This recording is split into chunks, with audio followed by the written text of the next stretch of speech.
Hi, very good evening. Thank you for joining the Sai Satcharitra Parayan. Om Shri Gurubhyo Namaha, Om Shri Ganeshaya Namaha, Om Shri Saraswataya Namaha, Om Shri Guru Dattatreya Namaha, Om Shri Mahalakshmi Namaha, Gurur Brahma, Gurur Vishnu, Gurur Devo Maheshwaraha, Gurur Sakshat Parabrahma, Tasmai Shri Guruve Namaha. Jai Shri Krishna Guru. We will be today continuing from chapter 10, verse 110. Reason being, we had certain technical challenges yesterday and we were unable to record. So, apologies for the inconvenience. I hope it's going to be a wonderful lesson going back all over again. Thank you for being with me today. Let us continue with chapter 10. Shri Sai Satcharita, the life and teachings of Sai Baba.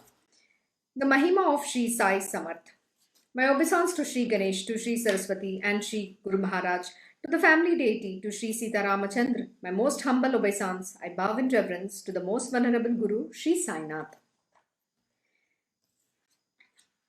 So we're discussing about who Sai Samarth was, who was he, how do you understand him. So this is a chapter we were going through. So let us continue from where we stopped, where the recording didn't happen. Verse 110. He who clothed himself with a kafni, patched in 100 places, whose seat and bedding was made up of coarse sackcloth, and whose heart was free of all passion, of what value is a silver throne to him? Such a throne would, if anything, be only an obstacle to him. Yet, if the devotees were to slide it underneath from behind, he would not try to resist, in deference to their feelings of love and devotion. On the placid lake that was Shirdi, bloomed a beautiful lotus in the form of Baba.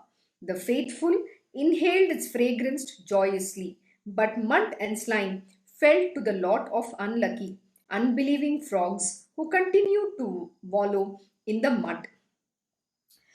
Wow, this is amazing, and it is so very true. What is being mentioned is so sweet. Here they are saying Baba did not care about a throne or wanting to eat in a silver plate or wearing a crown. He didn't care about any of this. All he was wearing was just a kafni.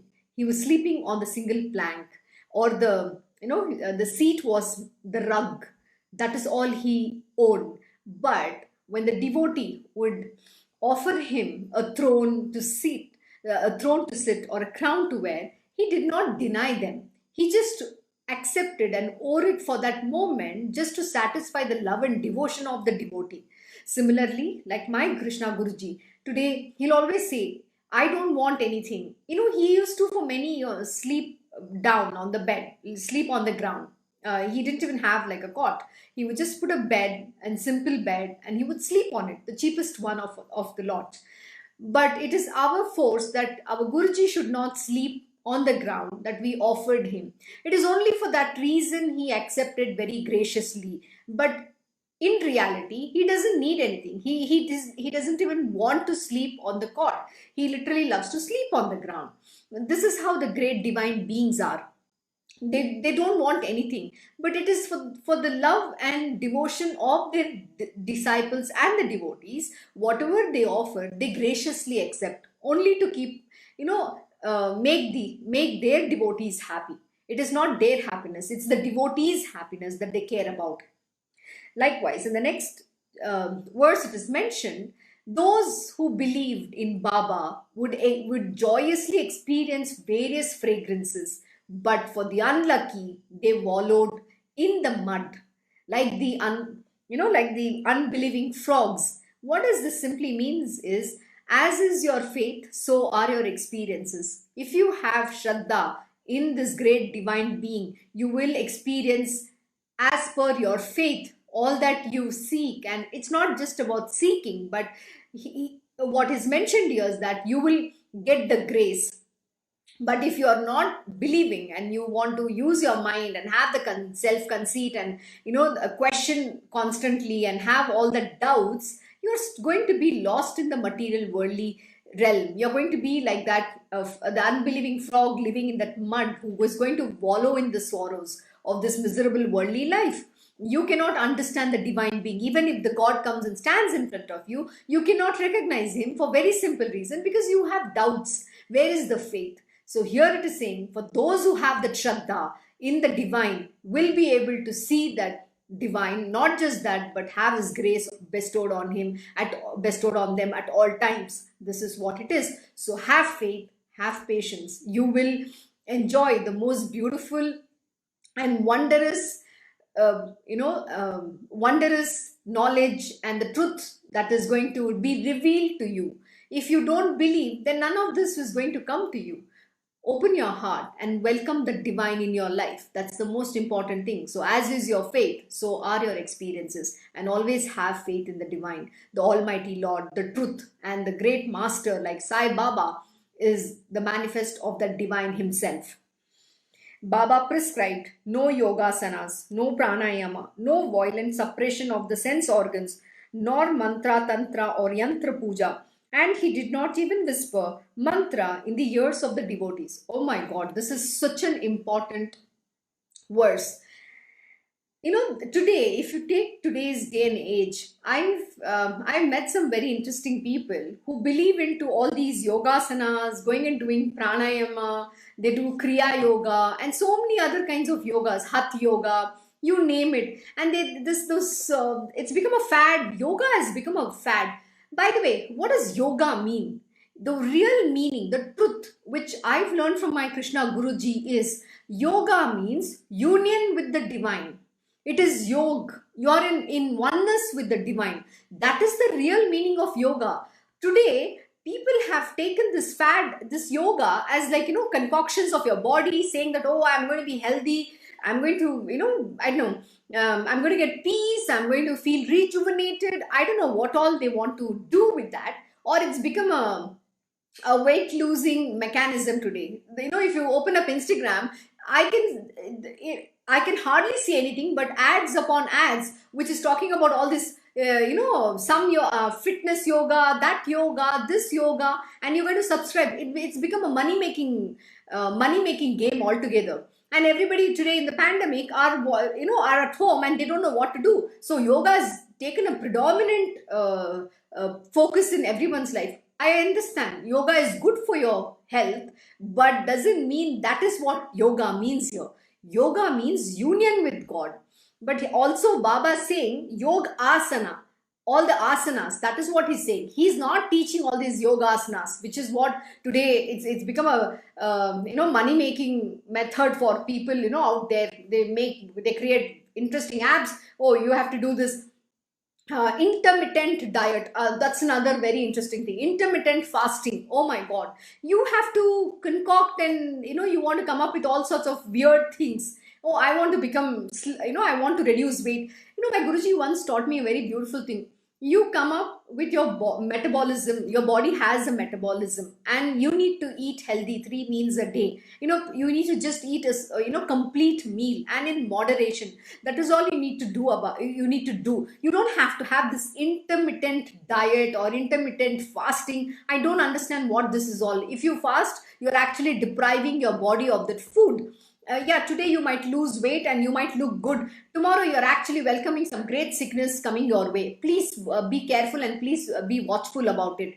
If you mess your body by trying to abuse it too much, then you're going to suffer the consequences. So this is not understood. Yeah, yogasana is good to maintain your health, but that doesn't mean that is what is going to give you that spiritual wheel or spiritual awareness or the spiritual truth. No, it's not. So Baba here is saying that he doesn't prescribe or teach any yogasanas. Neither do we teach pranayama. He's never taught anybody pranayama. So today another thing is, breathing exercise. Inhale, exhale. What is pranayama? Why do we do pranayama? Yes, it is important so that you keep your body fit. But Baba still never prescribed any of this. From the point of view of attaining the truth, he did not prescribe that, not at all. So all this is only again talking in terms of your physical body so that this vehicle can be good. But Baba never prescribed any of this.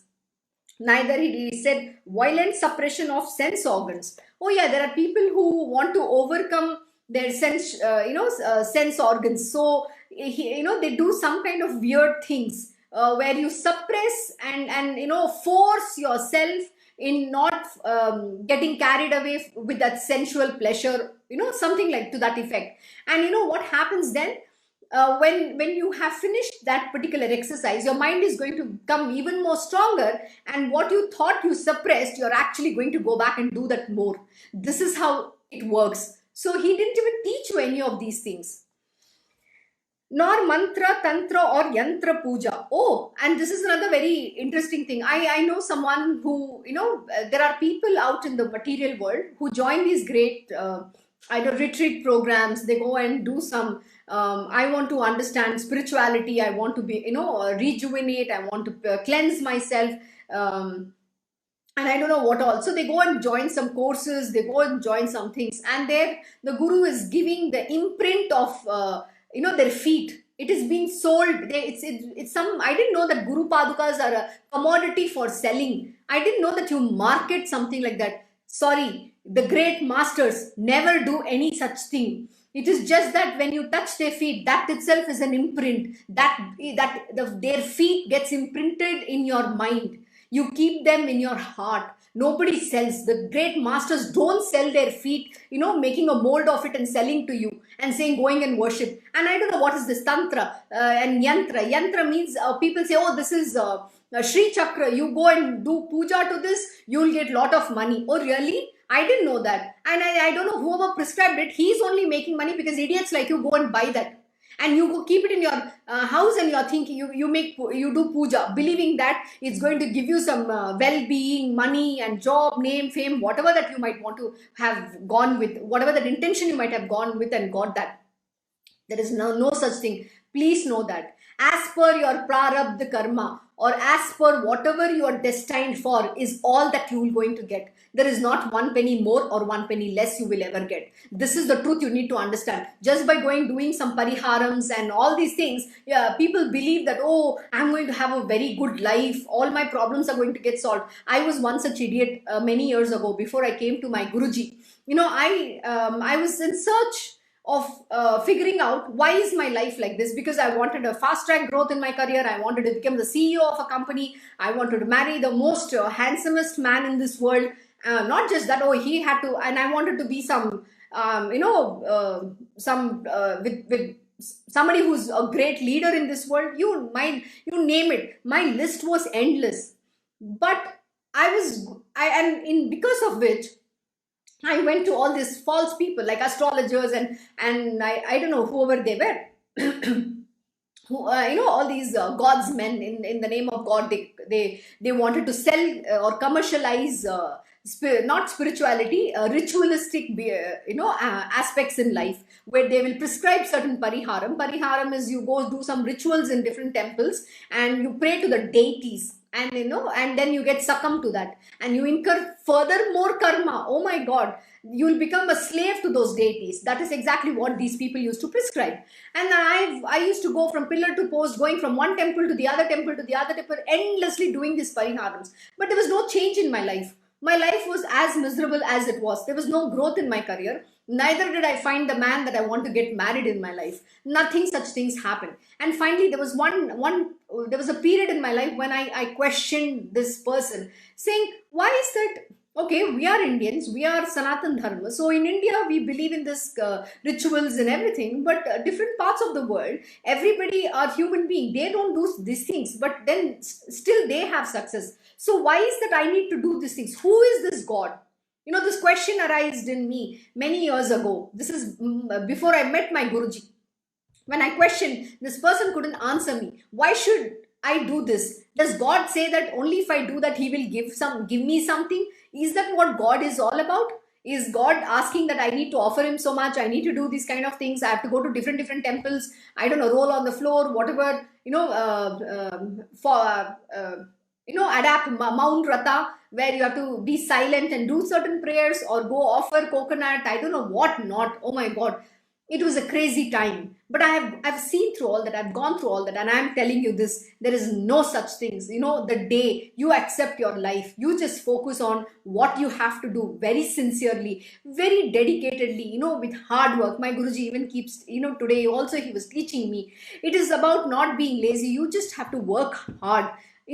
put your effort. Your focus has to be in the job that you're doing. You need to be mindfulness with that, one with that ekagrita, that single pointed devotion to that job. And when you do that, what has to come to you will come to you. Why are you bothered? Whether it is success or failure doesn't matter. As per your prarabdha karma, if you are bound to fail, you're bound to fail. Accept it and move on. If you have to get success, you are going to get success. Accept and move on. Don't get elated with success, neither get disheartened with failure. It doesn't matter.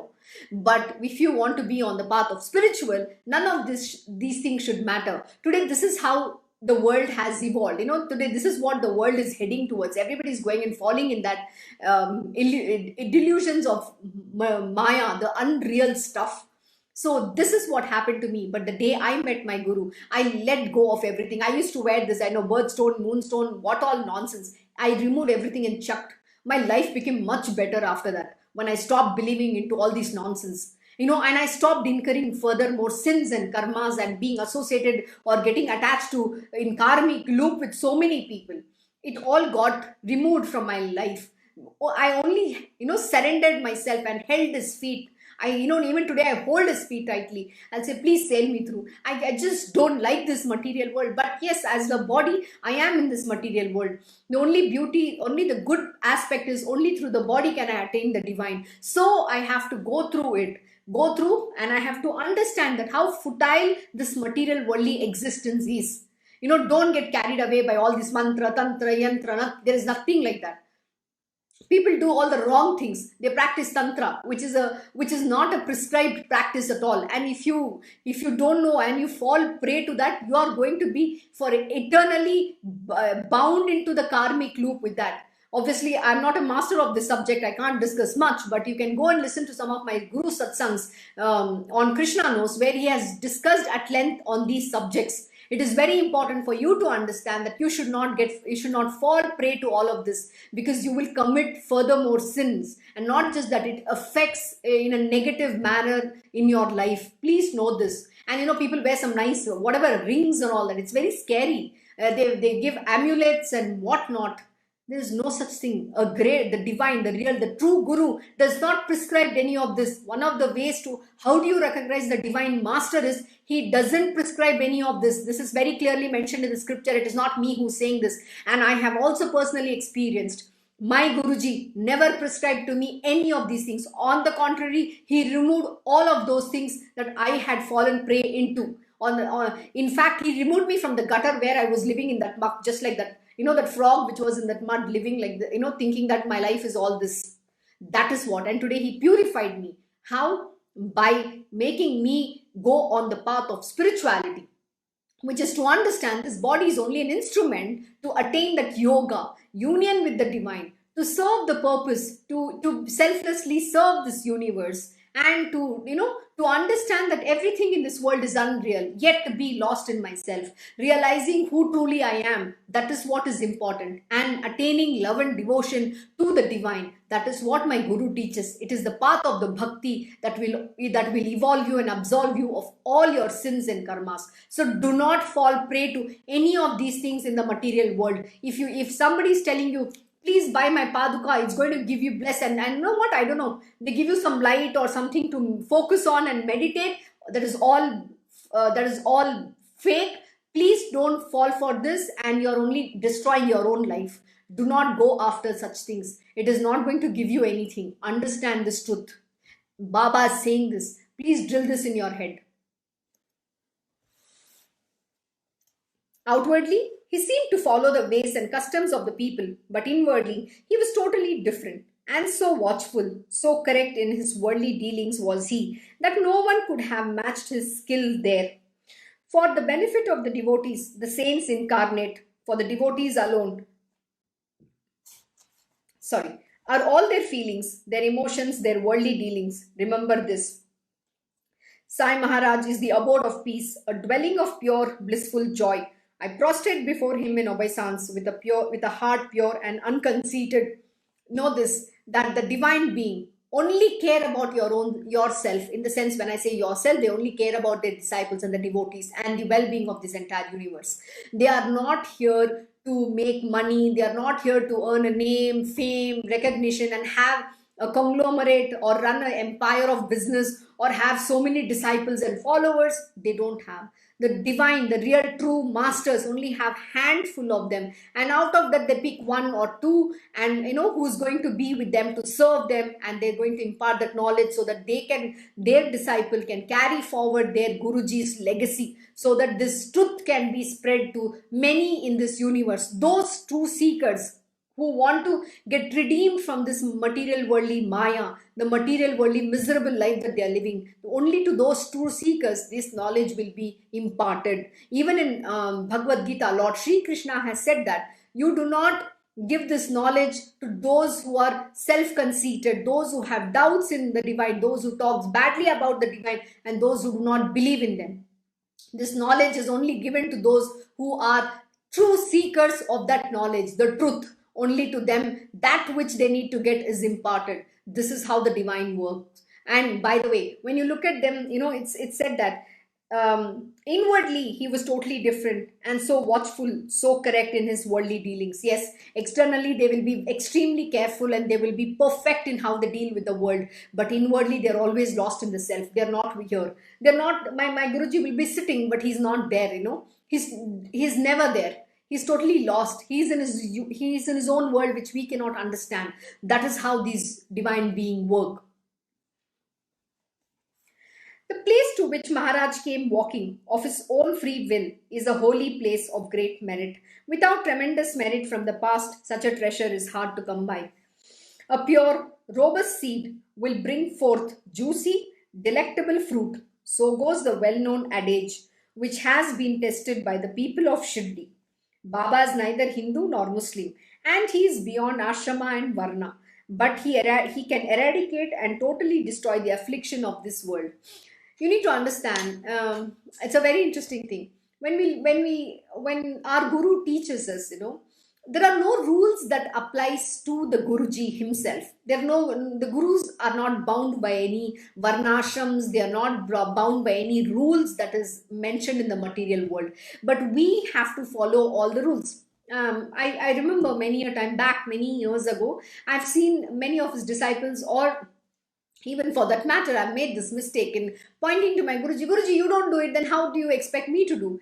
See, there's no rules laid down for this divine being. It is a stupid thing that our mind tells, oh, if Guruji is doing, I can also do. You are not equivalent to the Guruji. There is no rules that is applicable to the Guruji. Many a time there are idiots who come here to meet my Guruji and they will question, oh, Guruji can do, then why can't I? You and Guruji are not one and the same. He is a divine almighty Lord himself. Who the hell? You are one kida makoda from the gutter. This is how people behave. No rules apply to the divine being, but we have to follow all the rules. By the way, yet these Gurus still follow the protocol and they show how to follow the rule, so that you idiots like you and me will have to follow the rules in this world. And today, it's after many years did I understand how important it is to follow the protocol and the rules laid down by the ashram. There is a reason why we have defined certain rules. It is not there because it is just there meant to be. Rules are written, but nobody wants to follow. No, rules are very important. Protocol is very important. You need to follow them. If you do not follow them, then you are committing sin, grave karma, grievous sins. You're committing a grave sin. Why don't you understand this? But there's no rules applicable to the divine being. That is how these great divine beings are. You need to understand this extremely well. And they have a way to teach. They teach by setting an example. They themselves many a time do things that you'll be amazed. Why is Guruji doing this? Why should a Guruji do this task? It is to show how to live a righteous life, how to do your duties perfectly. They teach you perfection, how to attain that perfection in every job that you do. That is what they teach. My Guruji even today will teach me, handhold me many a time and say, no, you need to do this. Till I don't perfect it, he'll keep repeating the same thing over and over and over again, endlessly. Sometimes I wonder, how does he have so much energy? Doesn't he get tired by saying the same thing? So, doesn't he get tired by saying, oh, I don't want to teach these idiots who, not even a simple lesson enters their brain. But they don't even show that little disgust, or they are not irritated at all. On the contrary, they are the personification of patience. They have so much patience that they will say the same thing a million and a billion times. I get tired sometimes. I get amazed, seeing my Guruji teach. Unbounded, unending as the sky above, Baba's life is beyond all comprehension. Who but He, and He alone can comprehend it fully. Yes, we cannot describe their life. Only the divine can tell who the divine is. So God only can describe who a God is. We are nobody to describe a divine. That is what it means here. The function of the mind is to think, to reflect, without which it will not rest even for a moment. Offer it sensual pleasures and it will dwell on them. Offer the Guru as its object and it will reflect on him. That is why we say we should always make our mind meditate on the lotus feet of the Guru, or whatever the aspect of the Guru. Even on the Guru himself you can meditate, and when it reflects on that, not only the mind gets purified, but then it is slowly trained to show you the right path. It will stop going and focusing on and dwelling on the sensual objects or all the stupid stuff that it latches on to. Instead, it will meditate on the Guru, and then that will become the object of your meditation. And when you meditate on the Guru, then knowledge will open up, love will open up, so many beautiful things. Your mind will get purified. That is what it is saying, that is what Baba is saying here. Make your Guru himself the object of your meditation. Hence, concentrating all your senses in the ears, when you heard about the importance and greatness of the Guru, it was itself an effortless remembrance of the Guru. It was a kirtan, a bhajan of Sai that occurred naturally and easily. Panchagni sadhana, yajna, ritual sacrifice, mantra, tantra, ashtanga yoga. These are the ways of worship possible only to the twice born. Of what use are they to others? See, some of these sadhanas that has been mentioned here, like Ashtanga Yoga or Yajna, ritualistic sacrifice, many others that is mentioned here are only for the twice born. Somebody who's been initiated on that path, and they must have done the sadhana under their Guru's guidance for many years. You should learn these things. It doesn't come so easily. And once you have practiced, you become an expert. That Guru becomes that expert in that field, and only they can do these things. We, normal human being or mere mortal, cannot understand all this, and this is of no use to us. But the one thing, what he's saying, Baba is saying here, is just to have the devotion, love and devotion and faith in your Guru. That itself is beyond all this yoga and sadhana you can ever imagine. It is the greatest sadhana that you can ever do. That is the power of the bhakti. That is the power of love and devotion. That is the power of the faith that you hold in your Guru. And it's so simple, yet it is not so simple. But if you can develop and do this sadhana of practicing, having faith in your Guru, surrendering your mind, and then love and devotion will automatically flow from your heart. Your heart will open up. It will open up to receiving that grace, and then it will become a channel to receiving that grace, to have that love and devotion. But first, you need to become that tool. You need to surrender your mind. That is the primary requirement on the path of bhakti. But the stories of the saints are not like that. They guide all the people to the path of virtue. They destroy the fear and sufferings of worldly life and bring the realization of how salvation can be attained. So true. And also, when you listen to this satsang or this life, the stories of the great masters, from that itself you learn how to have devotion, how to have faith. That will instill faith in you, and it will remove all your fear and sufferings of this worldly life, and then it itself will show you the path towards salvation. That is what is Baba saying here. You don't need to do anything else, but at least you can do so much to listen to the glories of these great saints, listen to their life stories, and take little bit of the teaching so that you can redeem yourself. By listening to them and reflecting upon them, by a concentrated study and contemplation of these saints' stories, not only the twice born, but even the Shudras and women are purified. So very true. I'm sure you must be having this. Why is it women and Shudras are mentioned separately here? See, because we as a women, we are not given the opportunity to evolve. I mean, if you look at our many past lives or previous yugas, there has not been that empowerment within for a woman to evolve on the path of spirituality. But Baba here and Lord Shri Krishna himself has said in Bhagavad Gita too, women and Shudras also can attain the divine, can become pure, can redeem themselves. There is an opportunity, but you need to first put the devotion, you need to have that faith, you need to do the studies. If you do not study, then how are you going to take the opportunity to redeem yourself? Just by saying, yeah, I have faith, doesn't work. But you need to study and reflect. What is being taught here? That is what you need to reflect on. And you have to make yourself a good human being. You have to always be on the path of sattva and follow the path of dharma, which is the righteousness. Do not go away from that path. That is what is taught here, and you need to live that. It's not going to come easy. Nobody is going to spoon feed you, but you have to put in your effort and do that for yourself. There cannot be a man in whom love is altogether absent. In some, it is for one thing, in others, it is for another. The object of love varies with different people. For some, the object of love is their children. For others, it may be wealth, honor, riches, the body, the house, fame, and glory. And for some, it is the acquisition of the knowledge. When all the love one feels for an object is concentrated and boiled down to its essence and poured into the mold of the feet of God, it is that which then appears in the form of devotion to the God. Exactly. I think this is exactly what I was saying in the previous verse. When you need to put all your love. See, in Lord Shri Krishna, the way to attain him, there are 4 requirements. Most important. First one is absolute faith. Second one is you have to completely surrender your mind, body, everything unto his feet. Third one is unconditional love, unconditional pure love. And last one is exclusive devotion.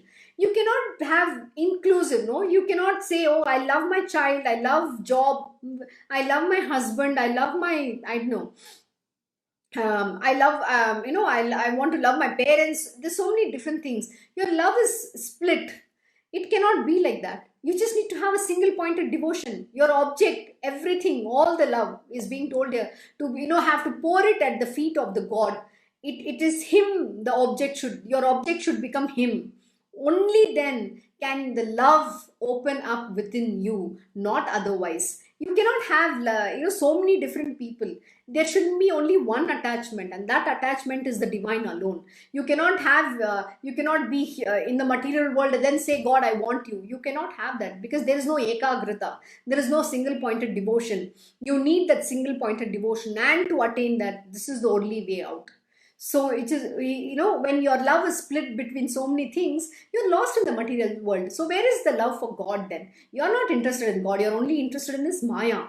The world itself is unreal. So what are you running after? There is no use. So don't do that. If you really are a true seeker and you're seeking the divine, channel all your love to that one alone, and then see the miracle that happens. Then see what happens, the magic that works. I'm sorry to use the word miracle, it's not a miracle.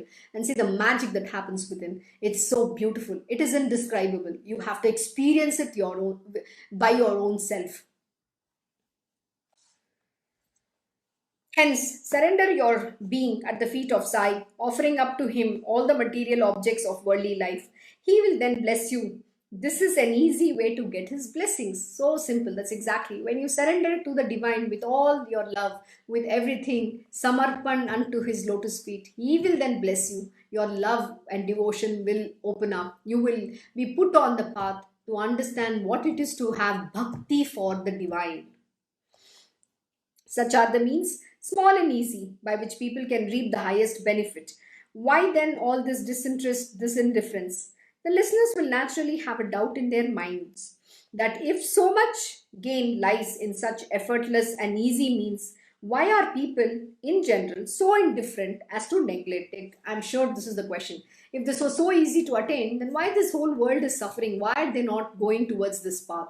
You will get your answers. Let us know what it means now. There is only one reason for this. Such a desire will not arise without God's grace. But when God is pleased to bestow his grace, the fondness, the desire to listen will arise at once. So what he's saying is very beautiful. Remember, we did this chapter a few days ago last week on the purpose of the human birth. So when you have the intensity within yourself for your being to know who am I, then you have this human body, there is a burning desire within yourself. And when the God's grace, all these three things have to come together, only then will the Guru find you.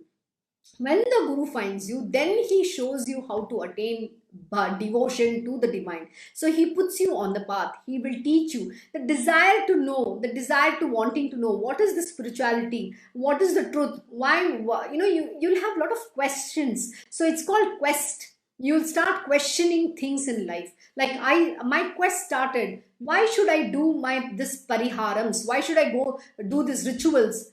Is this the way to know God? Is this how God is going to give me something? Why should I do it? When you question is when you will evolve on that path, not until then. But that has to come with the grace of the divine. So seek for that grace so that you can go on this path.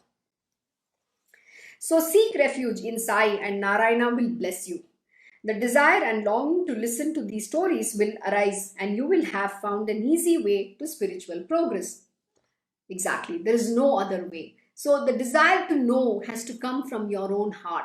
It cannot come from outside. Nobody can give you this. It has to be a spiritual awakening, it is called. That awakening should happen. And that can happen only when the divine grace dawns on you. So seek for that grace. Keep the saintly company of the Sadguru. Disentangle yourself from the meshes of this worldly life. It is in this that your fulfillment lies. Of this, have no doubt whatsoever in your mind. See, we must always have the company of the saintly people. If not, then you will also become like a material, worldly human beings. There's a very nice saying, show me your friends, I will tell you who you are. The reason why they say this is because, the people you associate with, you will adapt to their tendencies, their nature, and you will try to emulate them because that is who you believe you love them or you like them, and you get associated with that company.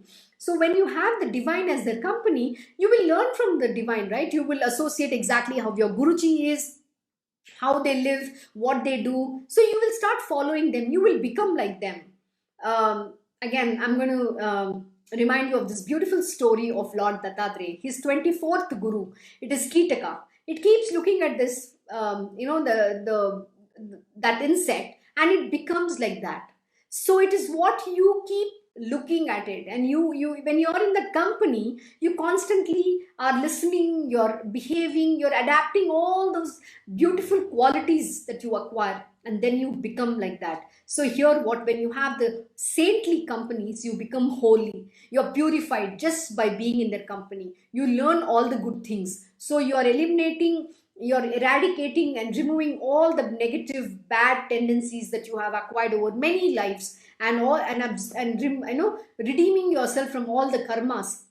So that is what is taught here. That is why you need to have the company of the saintly people. Always keep the holy and be in the holy company. When you have the holy company, you become holy yourself. These are not my words. They are words of Sai with a profound significance. Do not consider them vain. Do not even try to evaluate them, for they are priceless. Absolutely. I am nobody to even impart this knowledge to you. They are the words of the Sai's wisdom, my Guruji's wisdom.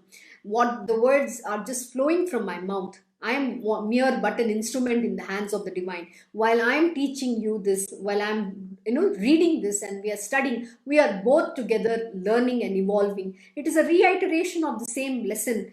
Because human mind is so such a dicey character, because it just wants to make you forget those lessons that you have learned. So constantly recollecting and reminding yourself is a very important thing. I might have read this scripture, but doesn't mean that I remember every word of it or the teaching is being within me. Yes, it is there inside of me, but when you go and reread it, then that knowledge opens up. You go further deep, because this spirituality itself is like an ocean, and Hatanga Sagar, a limitless ocean.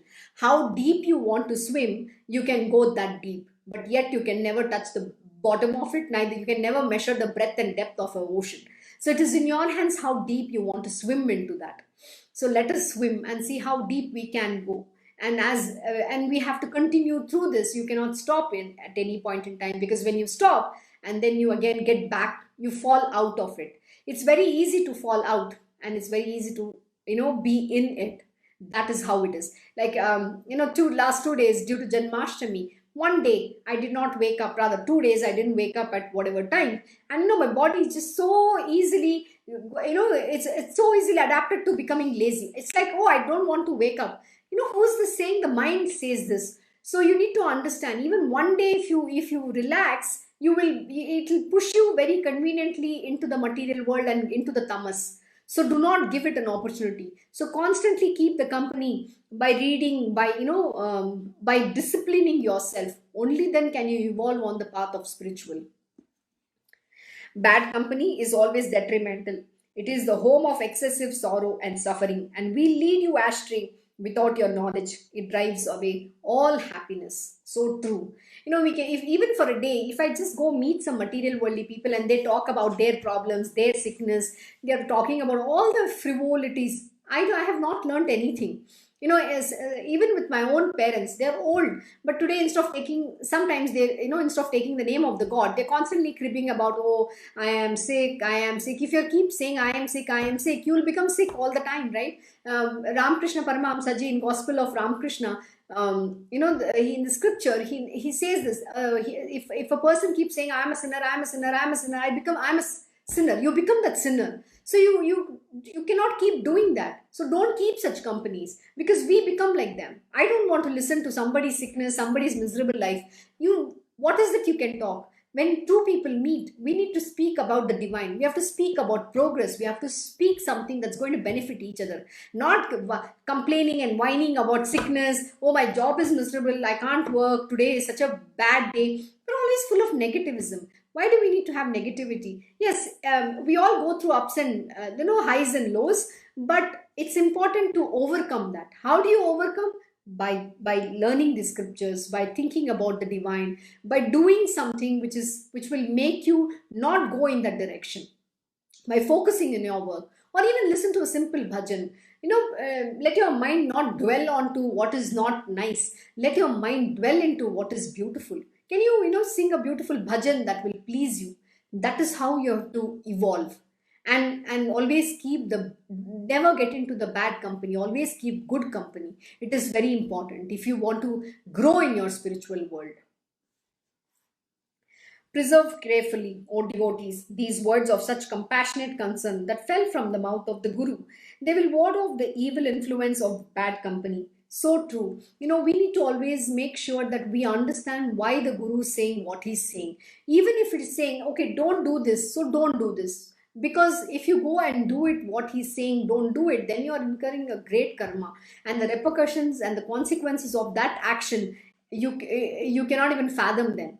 You're going to suffer very badly for it. So do not take in vain the words of the Guru, because he's only saying it for our benefit. The Guru has no ulterior motive. He wears himself out so that we can become good human beings, that we are following the path of dharma and we live a righteous life. As this created universe attracts the eye, the heart, always captivated by beauty, is lost in admiration. But when the same eye is turned inwards, it gets engrossed in the company of the saints. So great is the importance of this satsang, the company of the holy, that it completely destroys the ego. Hence, no other mean is as effective as satsang.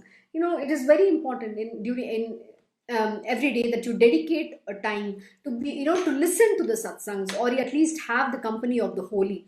If you do not associate and have the company of the holy, it is very easy to drop off. It's very easy to get carried away in the material world, and you will become one like them. I have many a time seen, some of my Guruji students, they will be there for a while and suddenly they will go off. But when they come back, I see there's so much of transformation. The transformation is they would have become so materialistically, egoistically, I don't know what, such an egoistic human being they would become. And that divinity is so easy to go away. But adapting to all the bad things is so quick. But that is the cause of the mind. If we don't listen, our mind will always make us fall down. It doesn't help us rise above. And it is also our effort. we should always make an effort to listen to the satsangs or read. Even if you read one page a day, that itself is so beautiful. You can, and even just spend that 30 minutes of your life or 1 hour of your life, whatever that you can dedicate in learning about the divine, in cogitating, in contemplating, or even just praying. You can even say simple prayers. Whatever that appeals to you, you should do that. But give that time of your life for the benefit of your own self, for your spiritual will. You're not doing any favor to anybody. You will do a favor to your own self. Always keep the company of the saintly men. The company of all others is always defective. Only the holy company is free from blemish, for in all its aspect it is pure.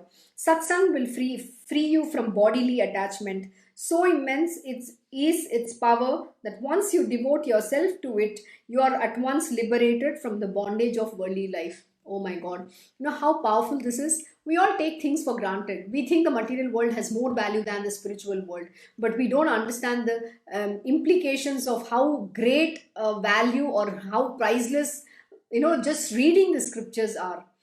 We don't understand this truth because we think that everything has to equal to some end result. See, in material world, when we are going for work, we are getting some salary. We always have to equate what is that we are getting. But in spiritual, we can't see any tangible benefits because the human mind is always calculating a tangible benefit. It's not about tangible benefit here. It is about redeeming yourself. It is about absolving all your sins that you have performed, because you don't have an account of your past many lives of your previous lives. What kind of karmas you have done, you don't know that.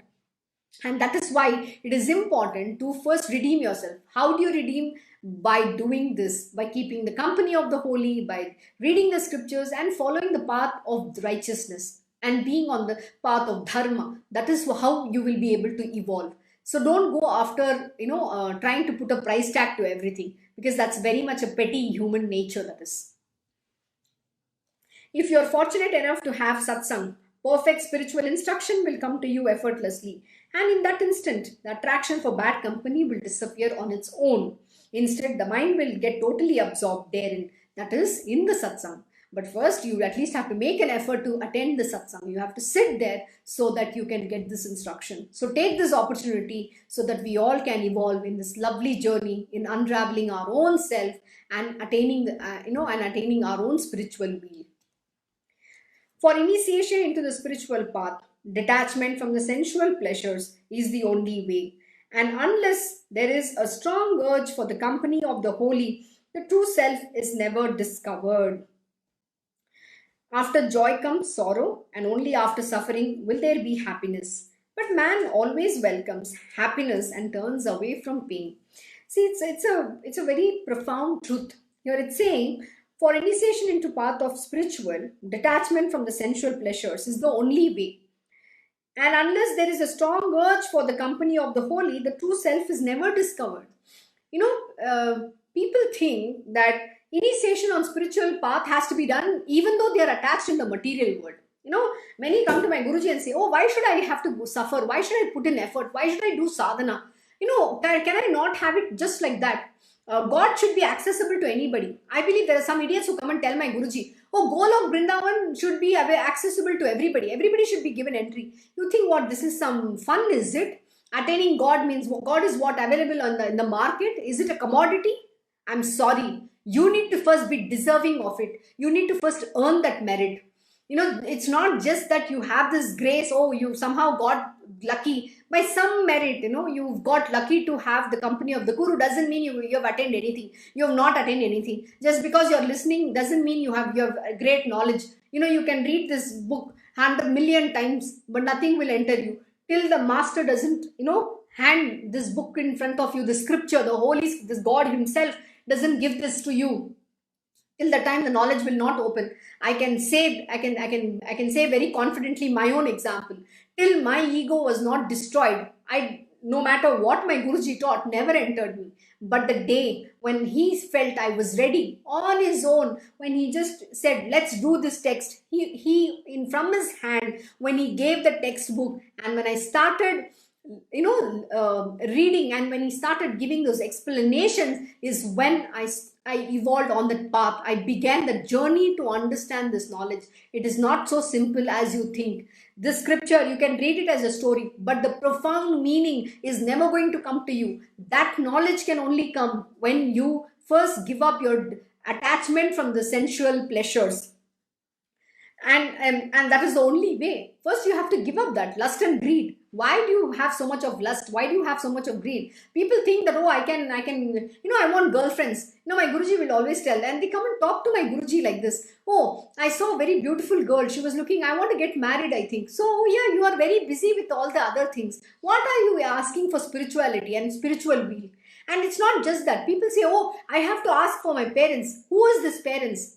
There are no parents, mother, father, brother, nobody. When you want to go on the path of spiritual, you have to give up every worldly attachment. What does initiation mean? When the Guru, when you meet your master, the Guru initiates you. Initiation means you have to, shave your head, you have to give up your clothes, everything, which means you're twice born. You're actually doing your, when somebody dies, you do that, the body is dead.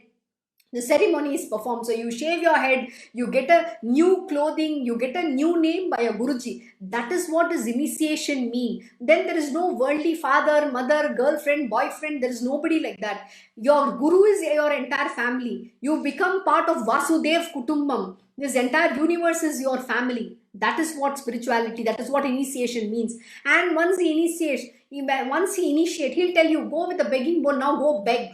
You should be ready for that. You cannot have your ego then. You cannot have your arrogance saying, I cannot do this, I cannot do that. People don't even want to lift their finger and they want spiritual will. Or they want entry into Golok Brindavan. And they had the audacity to come and talk to my Guruji like that. Oh, I will come from the back door. What back door? You know what? You will not even have entry into even hell also. Where are you thinking about heaven? This is the kind of people who exist on this planet Earth. Trying to say that I need access, I need free, everything free. You have to give them on a platter. And by the way, this is the most important verse. After joy comes sorrow, and only after suffering will there be happiness. But man always welcomes happiness and turns away pain. Wow, this is such a beautiful thing. Actually, I will also say this. Many years of my life, because of my karmas, I used to suffer. Too many things happen. And I've always wondered, why is my life like this? Why should I suffer so much? Why can't there be happiness? I used to see one of my friends. Her family used to always be happy, loving.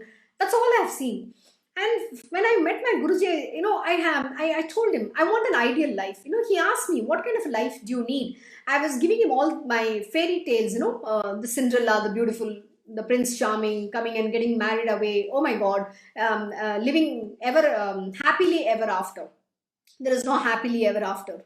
And this is the truth my Guruji taught. And you know what? In that I found happiness. Today I might go through my lows. I have aversion. It's a part of the process of the spiritual evolvement. But that doesn't mean that today I'm not happy. I'm the most happiest being. Because why? I'm one within myself. I'm so grateful to be serving my Guruji. I'm so grateful to be lost in learning from him, in doing the way he's told us to do certain things.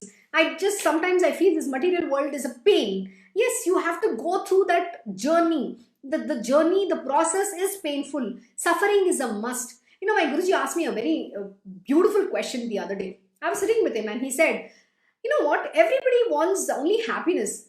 Can someone ask for suffering?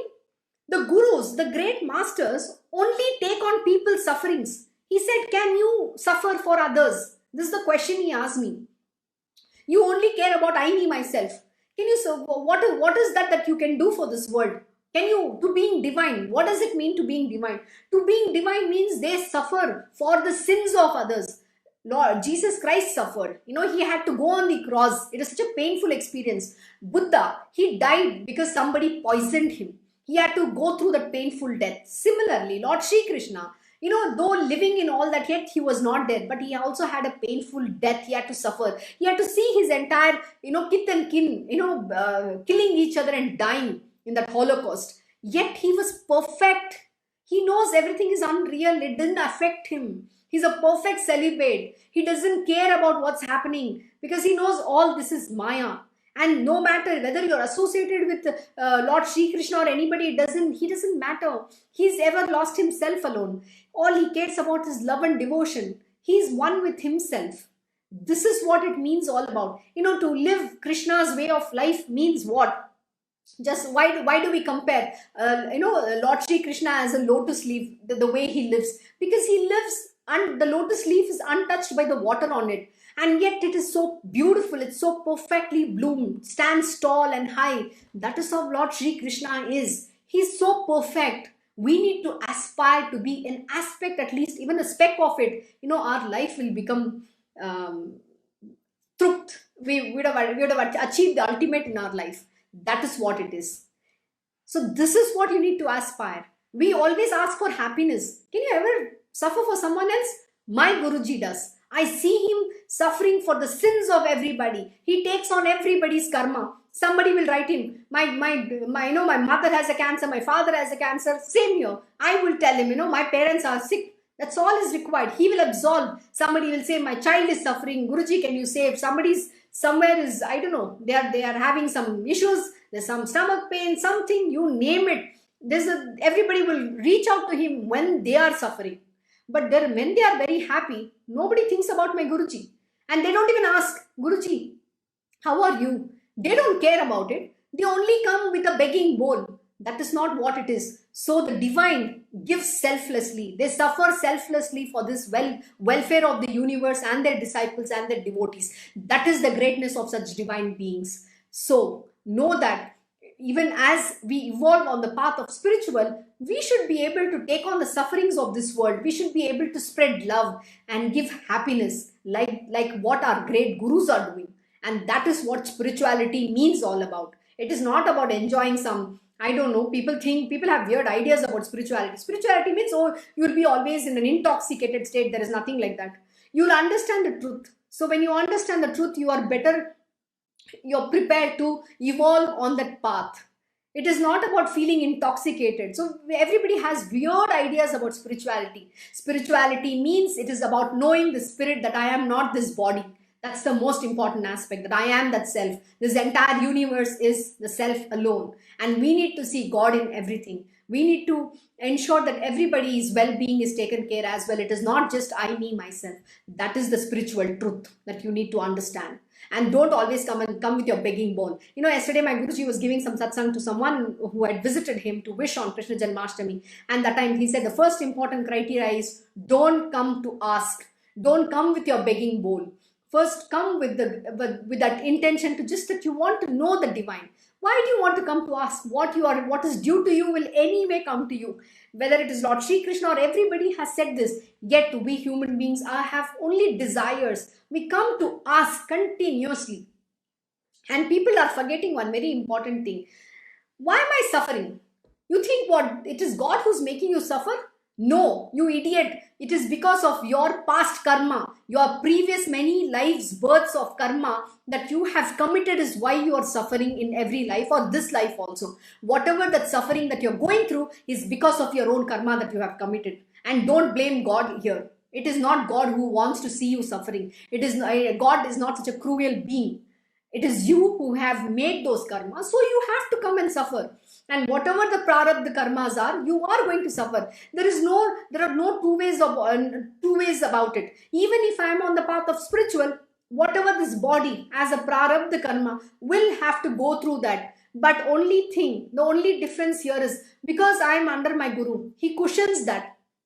So if I would have to face that impact 100%, I will only be facing 10% because of the grace of my guru and because of my guru's goodness. So that he, removes that 90% and he cushions my karma. And that impact will only be felt that 10% is all I have to suffer for. And this is something you need to understand. And don't keep holding somebody else responsible for your own karma that you have committed. So don't say, why didn't I get a job? Why am I suffering with a boss? Why is this sickness? All this is because of your karma. The only way to redeem is surrender to the divine. The only way to overcome and accept graciously whatever is coming your way is by surrendering to the great divine being and going on the path of spiritual. That is the only way out. There are no two ways about it. This is something you need to keep in mind. I think we are coming to the end of the hour. So we will stop here and we will continue Okay, we will continue the same chapter tomorrow. We have about another 10 verse, but which is very important. So let us do this tomorrow, and we'll begin with chapter 11 tomorrow evening. Okay, thank you so much. I hope you enjoyed the session today. I hope you had a very good satsang. Have a very good evening. Let us meet again tomorrow. ओम श्री महागणपते नमः। ओम श्री गुरुदेव दत्त। ओम श्री सच्चिदानंद सद्गुरु साईनाथ महाराज की जय। ओम नमो भगवते वासुदेवाय। दिगंबरा दिगंबरा श्रीपाद वल्लभ दिगंबरा। ओम श्री कृष्ण गुरुनाथनाथ श्री गुरुवे नमः। ओम देवी दुर्गाय नमः। ओम श्री कृष्णार्पणम नमस्तु। कृष्णं वंदे जगद्गुरुम्।